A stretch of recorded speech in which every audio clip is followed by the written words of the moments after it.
morning, good morning, good morning. It's your girl, Becky D. Again, we're live this morning. Now on to a topic that, there's no need to delay it. There's no need to beat around the bush. Might as well go ahead and get right into it. So, one of the things that I asked you to write down are things that make you sad or upset, angry, whatever term you want to use there. One of the highest rates of mental health illnesses and what they always talk about in mental health awareness meetings is depression. And because economic stress, as well as our financial hardship, our relationship stress, is one of the biggest contributors to depression. Now, I'm not here to focus on depression. I told you to write things down that make you sad. Sadness is temporary. Depression is persistent. Okay. So hopefully you may have to go back and reevaluate your list, but you focus on things that were temporary, right? Maybe it's when a dog dies, right? That's not going to typically cause you to go into depression because it's probably not your dog. But it's sad when you watch, a dog movie and the dog dies. Like things like that. Okay. Things that make you sad. So if you have to pause, reevaluate your list, do that. We're not focused on depression today. That's a different podcast, a different story, and a completely different horse, okay? But it's hard to talk about sadness without talking about depression. Now, what I really do want to talk about in general in terms of sadness is the way the media targets it, okay? So, the media targets sadness in a way where it's, unfortunately, usually behind the mindset of, if you're sad, let me do something to take your mind off of it, right? There's gambling. That's the way people cope. There is food. That's a big way that people cope. Alcohol, any kind of illegal substance, not illegal substance, but a substance that should not be consumed by minors. And pleasure. So all those things that I did mention do fall under the pleasure category. And now you're not going to watch TV the same, I kid you not. But advertisement is designed to not attack you, but to confront you or show up in your life around those times. We all know that phones today have this weird listening device that I'm calling a microphone.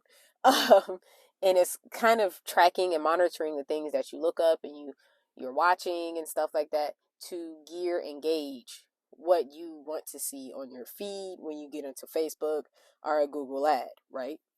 So, what's happening if I keep searching up someone's obituary, right? So they're more than likely suggesting that, oh my gosh, something tragic just happened in this person's life.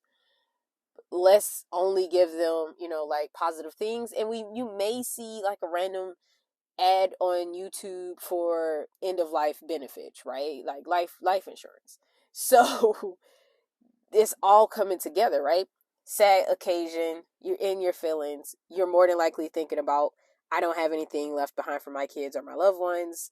Boom, you need life insurance. Let me give it to you. Older folks sit home during normal working hours, right? If you don't believe me on this, we'll stay home one day with an elderly person. I used to sit with patients from hospice care and end of life care. So pretty much just sit there and let their loved ones go run errands while I am aiding them in any kind of way that I can. So I got to watch a lot of daytime TV in college. And we was sitting there and every commercial was either a car accident, settlement, asbestos or whatever that thing is called, some form of pleasure, right? Not a lot though, just a little bit, and as well as life insurance, because they know this age group, this different demographic is looking at this, and some of them don't have life insurance yet. But it's the time of day, right? By the time lunchtime rolls around, you see a lot more fast food commercials and all this stuff. They're constantly engaging with you, and we don't even realize it. So if you can understand that if my phone is showing me things around the time that I am sad based off of what I'm looking up and, whose page I keep going to and stuff like that, that them showing me that Whopper from Burger King is not something that I need because I just ate dinner not too long ago. So why am I hungry, right? You're not. It's a mind thing. They make the burger look good and make it seem like you can smell it.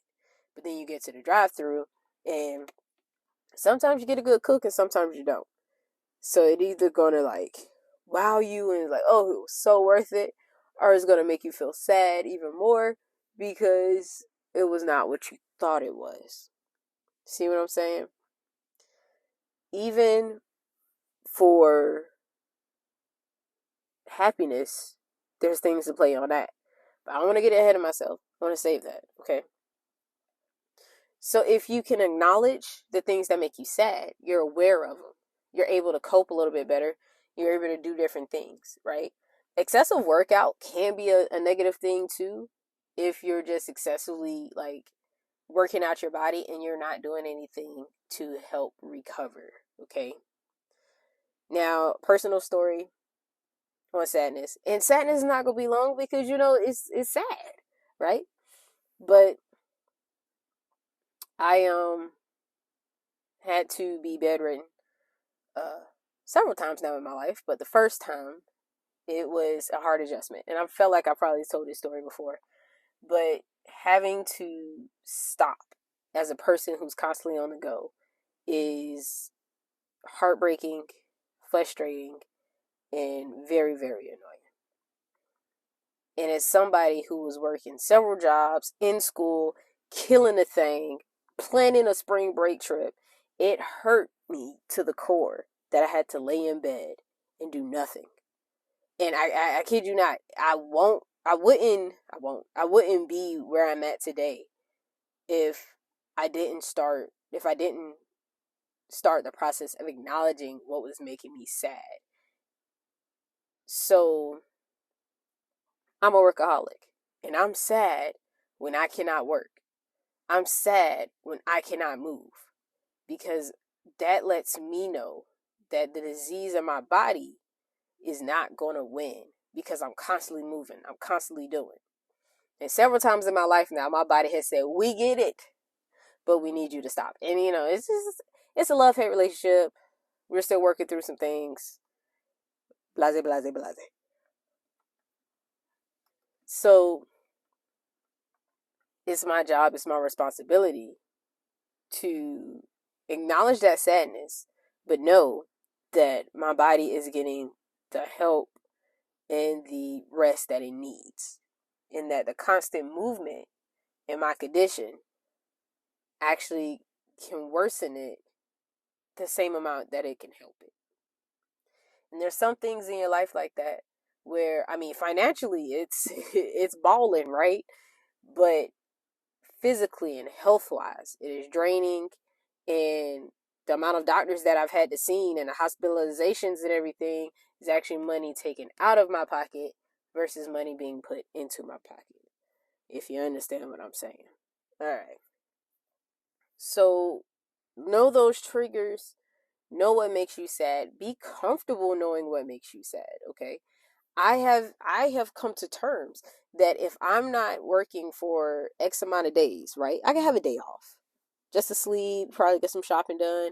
But after that day, it's going to drive me crazy.